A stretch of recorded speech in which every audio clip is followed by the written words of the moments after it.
ഇന്ന് ഹൗസിലേക്ക് ഈ സീസണിൽ എവിക്റ്റഡായി പോയ 4 പേര് തിരിച്ചെത്തിയിട്ടുണ്ട്. പ്രവീൺ, ജിഷിൻ, റെന, ഫാത്തിമ, അഭിഷേക്.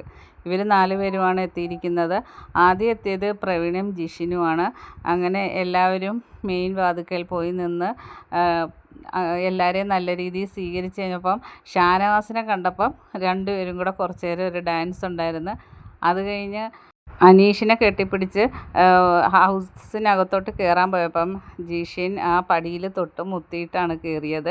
എന്നിട്ട് പറഞ്ഞ് ഇത് നമ്മുടെ വീട്ടിനകത്തോട്ട് കയറുമല്ലേ എന്ന് പറഞ്ഞത്. അപ്പോൾ അനീഷ് ചോദിക്കുന്ന ഇതൊരുപാട് മിസ് ചെയ്യുന്നുണ്ടല്ലേ, പിന്നെ കൊതി തീരാതല്ലേ പോയത്, ആ ആഴ്ച എവിക്റ്റഡ് ആവുമെന്ന് ഒട്ടും പ്രതീക്ഷിച്ചില്ലായിരുന്നല്ലോ, പക്ഷേ എൻ്റെ പ്രേതം ഇങ്ങനെ ഇവിടെ കിടന്ന് അലയുന്നുണ്ടായിരുന്നെന്ന് പറഞ്ഞ്. പിന്നെ പ്രവീണാണെങ്കിൽ അനുമോളെ കെട്ടിപ്പിടിച്ച് സുഖമാണോ എന്ന് ചോദിക്കുന്നു. അഭിഷേക് വന്നപ്പോൾ അഭിഷേക് അനുമോളോട് പറയുന്നുണ്ട് അനുമോളെ ഒരുപാട് മെലിഞ്ഞു പോയി എന്ന് പറയുന്നു.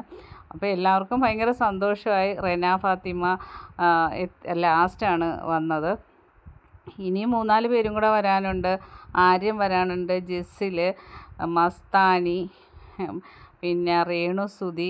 ഇന്ന് വന്ന കണ്ടസ്റ്റൻസ് അനുമോൾക്കെതിരെ തിരിയുമോയെന്നറിയില്ല. ഇന്നലത്തെ ശൈത്യയൊക്കെ പോലെ എല്ലാവരും വരുന്നവരെല്ലാം അനുമോൾക്കെതിരെയാണ്. കാരണം അനുമോൾ ഇവിടം വരെ എത്തിയില്ല, അതിൻ്റെ അസൂയ തന്നെയാണ് എല്ലാവർക്കും. ബാക്കി അപ്ഡേറ്റുമായിട്ട് വീണ്ടും കാണാം.